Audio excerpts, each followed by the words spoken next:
What's going on, everybody? So in today's video, we are going to be doing a day in the life of a real estate investor, a house flipper. So I'm going to be showing you what I do exactly on a day-to-day basis.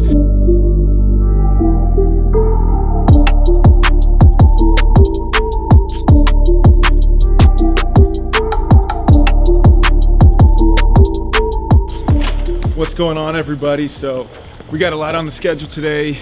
First up, got a couple properties I'm going to show you. One is in the initial stages of the rehab, the other one is almost done, so you kind of see different stages of rehabs going on.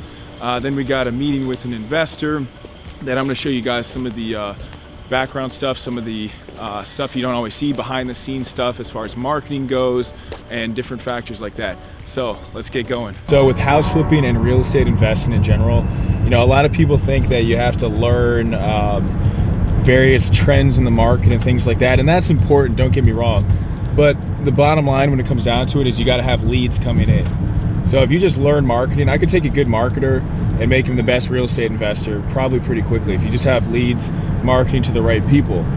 So people ask me all the time, you know, how do you do you prefer one neighborhood over another one? Basically what I tell them is that, look, I'm gonna go where the deals are. If there's a deal in the best neighborhood, I'll do that. If there's a deal in the worst neighborhood, I'll do that. It's all relative to what the other properties are selling for. So, you know, let's say it's in a quote unquote bad neighborhood, the properties, maybe the seller only wants like 50,000. If there's no comps at like 150,000 or 200,000, I'm not gonna buy it. You know, I'm not just going to buy the property just because it's the cheapest one. There has to be actually sold comps. So I pretty much keep my radius within, try to keep it 30, 45 minutes driving distance from where I'm at. And that's kind of what I look for with my properties. It's not necessarily, you know, I need this neighborhood, I need that neighborhood. It's more just, okay, what is it? What can I buy it for? What can I sell it for? And then, you know, if it's a riskier neighborhood where maybe properties don't sell as quickly, you know, I'll take that into consideration. What I love about being in a city, an urban area, there's really good neighborhoods, there's really bad neighborhoods, there's different types of properties, there's everything in between. So if you get your marketing right, you know, you're good. I try to send out about 5,000 per month. So if you send out 5,000 targeted letters every single month, I mean, you should be getting at least an absolute minimum of 50 leads per month. You know, if you're sending out postcards, all it takes really is about 25 or 35 leads to get a deal. I like to say 50 kind of to round up a little bit, but generally speaking, if you're more experienced, you just need to learn how to make your phone ring. That's going to be the most important thing I could tell you about real estate investing and house flipping in general. And then the best thing about that too is if you just learn the marketing, you can do that for any business.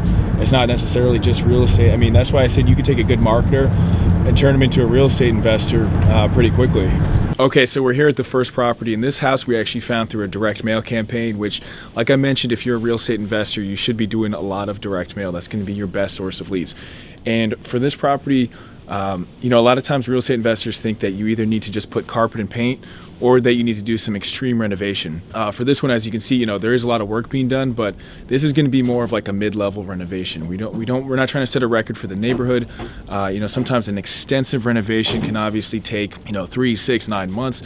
So we're just going to, I'll show you inside once we go inside, but we're going to be doing things like the kitchen, floors, some windows, bathrooms, stuff like that.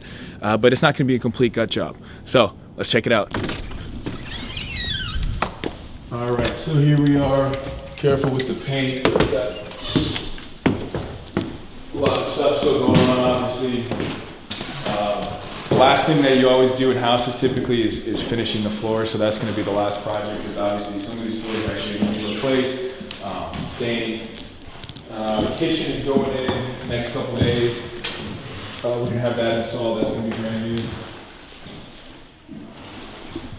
The bathroom, we actually still have the pink tiles. The tiles are actually in really good condition, so we figured we're going to keep the tiles. We might do something about the pink. It's a little, the color's not the greatest, but we replaced the vanity toilets, just basic stuff. We got a couple of bedrooms here. Master's actually pretty good size, so we're going to be replacing all the light fixtures, vanities, toilets, finishing the floors. The windows are actually in pretty good shape for the most part, so we're going to keep the windows. But yeah, this one, they had these kind of interesting colors going on here. That's gonna stay, I guess. There's a vanity for it.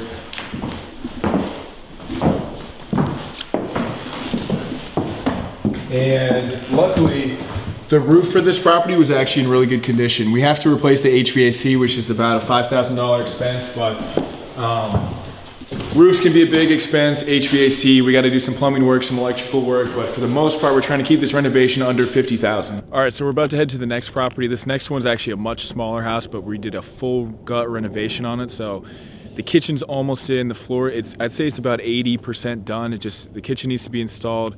A couple vanities need to be installed, but the next one is much further along, so you can see, what it's going to look like once it hits the market. All right, so here we are at the second house, and this property I actually found through online marketing. So as a real estate investor, you always want to have multiple sources of leads coming in. So the first property I found through direct mail.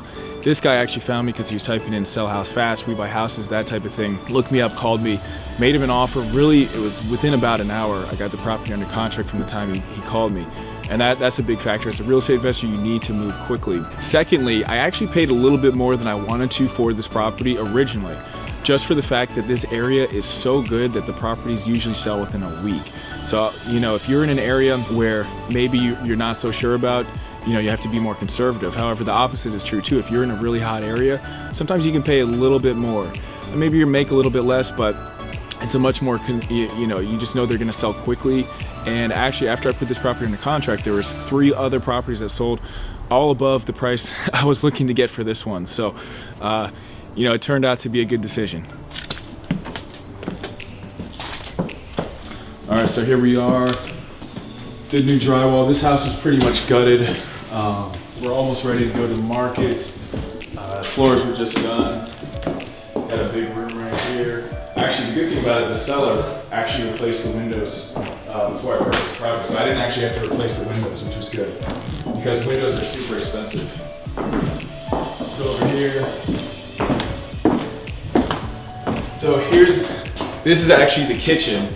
So originally there was no kitchen here, it was just a dining room. The kitchen was actually in the basement, and there was, right here, there was what's called a dumb waiter, which is basically an elevator type system like they had in, I guess, like historic houses. So we got rid of that. That's gonna be where the refrigerator is gonna go.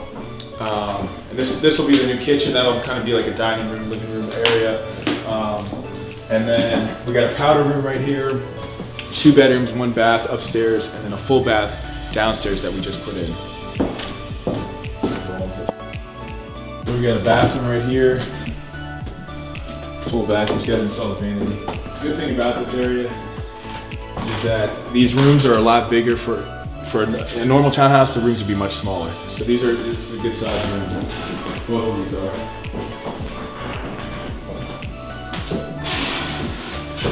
Master bedroom, we have a fireplace. We got like 4 closets going on, so that should be a big selling point once we're ready to list it.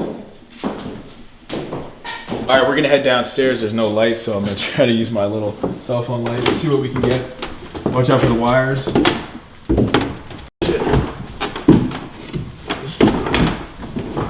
All right, so this is gonna be a big basement. You got tall ceilings, we redid the lighting. And then the best thing about this house is that we created a full master suite in the basement. So this used to be the kitchen, believe it or not, it was downstairs. We're gonna put new floors in here. This is gonna be a master suite. And then we have a bathroom, a full bathroom down here with a closet. You can't really see too well, but then you have the furnace, utilities. So, as you can see, there's still a couple things left with that, with the project. Almost wrapped up. The spring market's probably about 3 or 4 weeks away, so we still have a little bit of time. I'm about to go meet with an investor. The thing about real estate investing is that there's different exit strategies. So sometimes I might wholesale a deal where I don't have to bring any money to the table, and I can just basically pass the deal off to another investor who has the capital and is ready to do the renovations.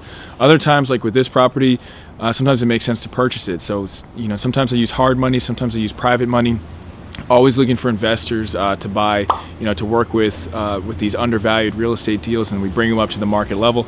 So I'm headed over to Old Town right now to meet with an investor. We're gonna get some lunch. I'm gonna tell them about some of the projects we have going on, see what happens. All right, so a key tip for real estate investors out there: when you're buying houses, you're driving around, you're going to a lot of different neighborhoods, and you're also working with contractors and different people. So most of the time, you don't want to have like some type of flashy car. You want something that can just get you around not too flashy, because like let's say you pull up, you're doing a project and the contractor sees you in like some Lamborghini or something. If you had $10 million, that he's probably going to charge you more.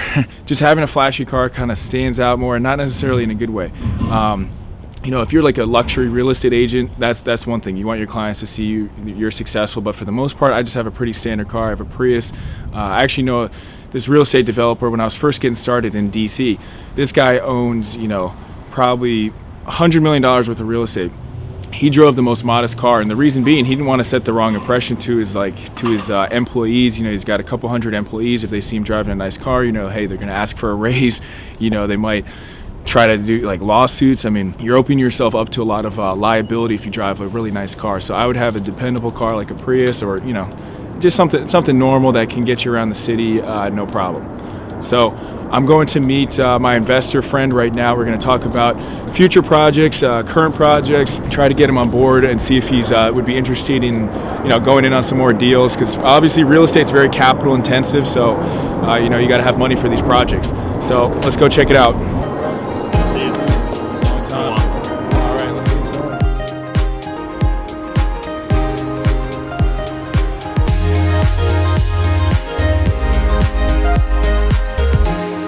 Yeah, so basically, Fayette Streets, we're gonna list it as soon as we can. We're gonna finish up doing some repairs, and then it's gonna hit the market. We're gonna get it staged. It should sell. These properties sell within a week. All right, so the investor meeting went well, and that's you know, I'd always say you should always try to be building your investors, your real estate agents that you know, pretty much always building your network. And I'm about to hop on a call in about probably about 15-20 minutes. It's gonna be for about an hour. I work with a group of real estate investors basically across the country that do the same thing I do, and we share ideas. We try to push each other to be better than we currently are, because it's hard to find like-minded people in the real estate investment industry. So if you can, you know, you always want to have some type of network when it comes to real estate investing, because there's a lot of people that, you know, don't always give the best advice. So I always try to, you know, if there's mastermind groups you can get into, any type of networking group that specializes in real estate investing, that's definitely something I would try to do. And I've had a lot of success with the one I'm currently in, so check it out. Hey, so thanks for watching this video. And if you're looking to become a full-time real estate investor, or maybe you're just looking to do a few deals here and there, I actually put together a real estate coaching program. So there's a free webinar link below, so you can watch that webinar and see if it makes sense to work together. But either way, thanks for watching this video, and I'll see you on the next one.